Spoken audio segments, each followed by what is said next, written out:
Well, it's morning, and I'm going to steal this line.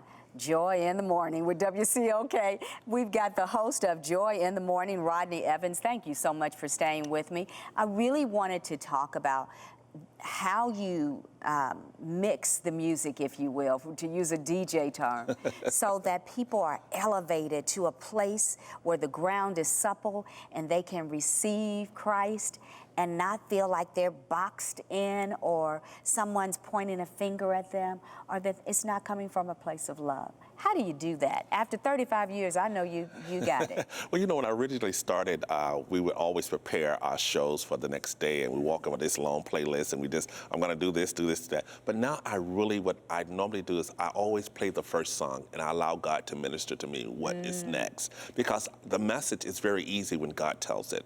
It's a little complicated when I get into it, because I'm like, okay, well, should I not? Yeah. You know, most times when I just allow the music to flow, and the reason I know, when I know that it works, somebody would call and says, you know what, that song you played for me, it really touched my heart. And I'm just like, what song did I play? Which one are you talking about? But it always happens like that. Sometimes I feel like my show, that's a terrible show today. But I always get that call saying, man, I got a call. The person said, you know, I was contemplating committing suicide. Wow. You played a song that ministered to me. And I was like, oh my God, what was it? And you know, and as to begin it, and I realized, you know what, I was intending to play something else, but God gave me this song to play. So he has the best orchestration always. Yes. Like yes. when he puts it together, it is seamless, it is perfect, there's nothing like it. Yes. And we don't have to think about it. As you've been going and putting your ear to what God is telling you to do and putting that playlist together that he has directed, you've had the opportunity to play these songs on the air, but also work with some of these folks live and in person. Yes. There's so much that comes for the person who is on the front lines through music.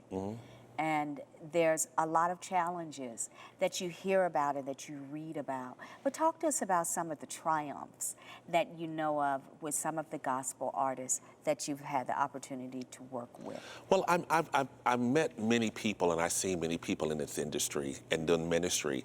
And oftentimes what people on the other side don't realize is that artists, people go through challenges just like we do. They're people too. You know, they are, and life happens to them just as well.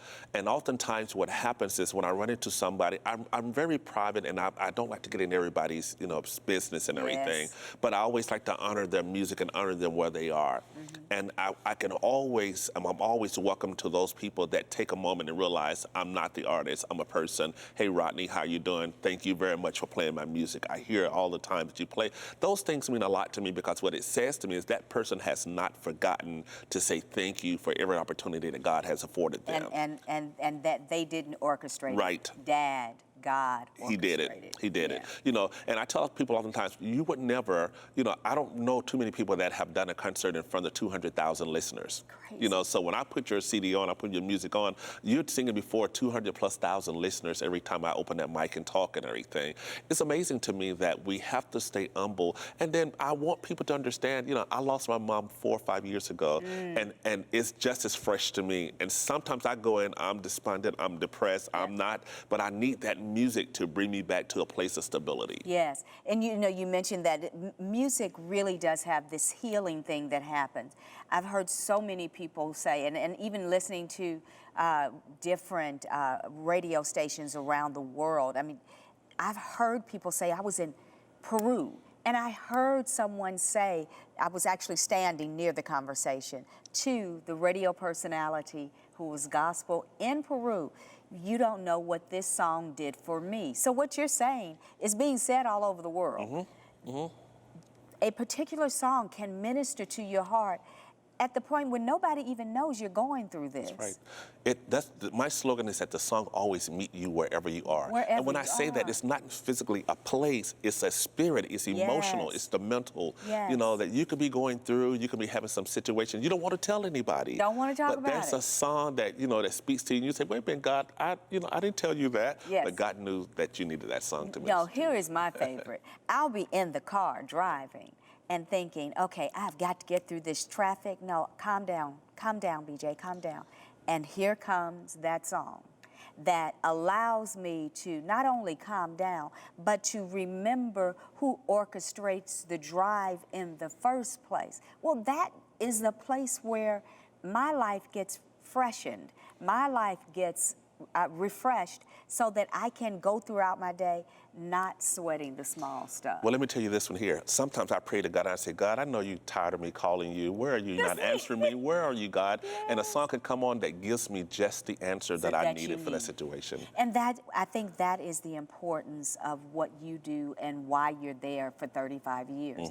It's that understanding that this is a ministry piece. This is a ministry piece. And if I play 17 songs in the day, each one of them has a place for someone, and someone is receiving from it. You may not ever hear a phone call that says how they're receiving, but they are receiving. So each and every person got exactly what they needed. Exactly. You've been there 35 years. I keep saying that, but it's so impressive.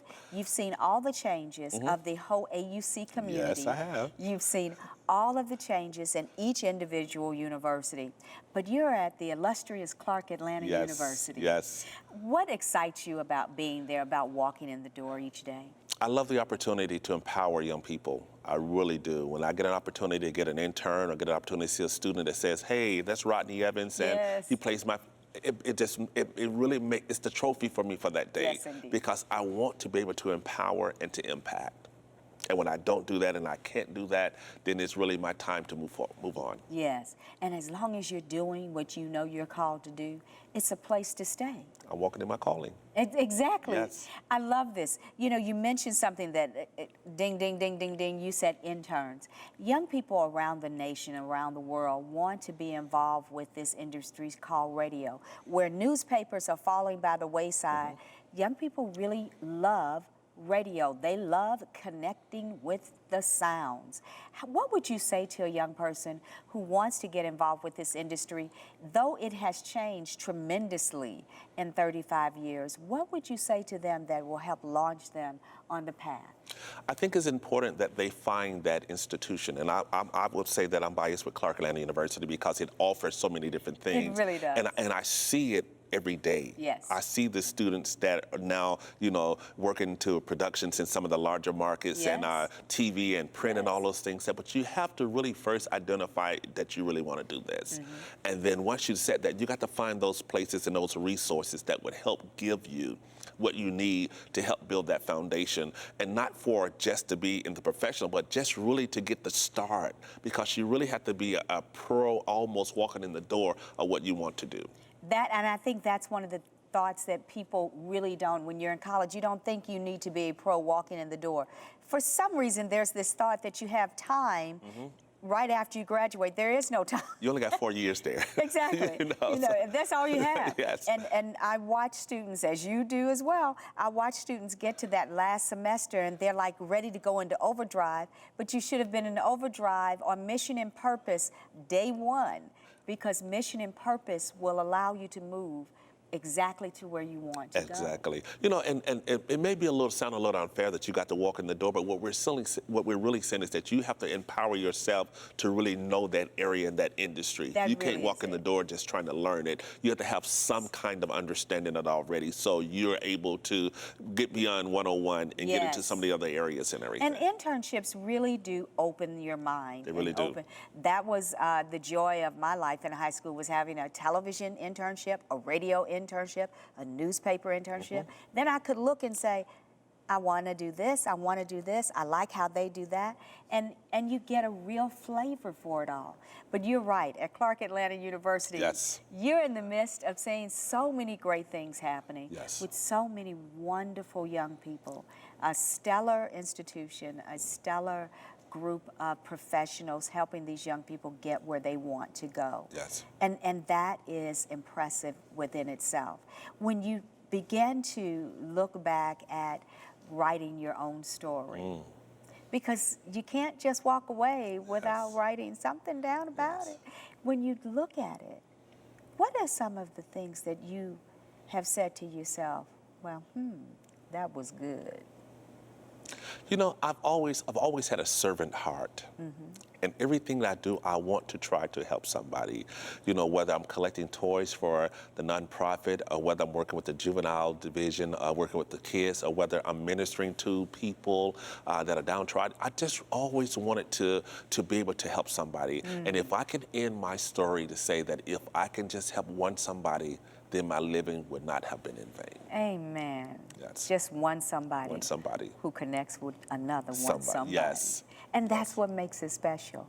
You know, when you think about all of the things that you've gone through in your life, how it's connected to music, how it's disconnected from music, but you've seen all the things that you've done that connect to people always. A servant's heart looks like something. Yes. It isn't just a glorified moment. It's a lifestyle. And it's a way of being, a way of doing, a way of connecting with people around the world, around the nation, and especially right here in Atlanta, Georgia. Yes, yes. I want people to know how to get in touch with you. And for those who don't know, I don't know where you've been, what rock you've been under, but I just need you to know you're missing the #1 radio station. Thank you very much. I just want you to know that your program has touched so many lives. It's such a fabric of our city and of our state. How can people get in touch with you? Very easily. WCLK.com is one of the quickest way, or you can email me at, Facebook me at rodney.e.evans. You know, there's many opportunities. Social media, I'm everywhere. Social media, Rodney Evans. So I would love to connect and touch with people. You mentioned your servant's heart and how you love to connect with young people on different platforms. Tell me, I only have a few more minutes, Okay. but I just want to know, who are you working with right now in terms of serving young people outside of the radio station? Well, you know, Because you smile immediately when I say it, so I it's love something. it. I really love it. I have an organization called For the Children Incorporated. Oh, awesome. It's a nonprofit that does after-school mentoring as well as providing toys. That's a program called GiveAToyGiveASmile.com. We do that at Christmas. We provide toys to those kids that are actually in foster care the night of Christmas. And so some have been taken from their homes and they're in the emergency shelters. Wow. And we're providing toys to those families and to those kids and those kind of things there. And so I love that. And so when I grab a truckload of toys or when I got a bag full of toys, it's just always, it really breaks my heart to be able to present them and knowing that these kids are like, I wasn't expecting anything, but you made my day. And that, putting that smile on a little person's face. Yes. And following, you know, you look at that little face and there's always a parent, an auntie, an uncle standing behind them. And the parents, the family members are so touched. Yes. And that's so special. Yes. So it's more to your life, Rodney Evans, Yes. than WCLK. Most definitely. There's more to you than joy in the morning. Yes. It's joy all the time. All day long. All the time, Yes. every day. Yes. Thank you so much for being Thanks here. for having me. And thanks for just giving your heart to your particular area, your calling. It's music, it's radio, it's gospel music, and it is joy in the morning. It is. It's such a special moment for me to meet 35 years. You are part of the fabric of history Yes. in Atlanta. Yes. Wow. Isn't that kind of wild? That is. And you're so young, baby. You're just so young. I love it. Thank you.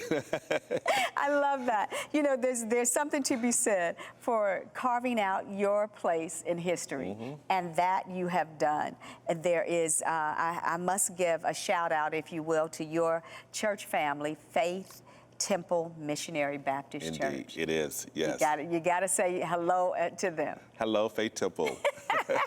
So thank you so much for joining us once again. Joy in the Morning, WCLK. If you're not familiar with WCLK, you've got to just turn it on and make sure you get an opportunity to hear everything that they have to offer. It's so exciting to have someone right in your corner, right in your neighborhood, who will love you so much that they'll play just the song that God told them to play, just for you. Have a blessed day. Bye-bye.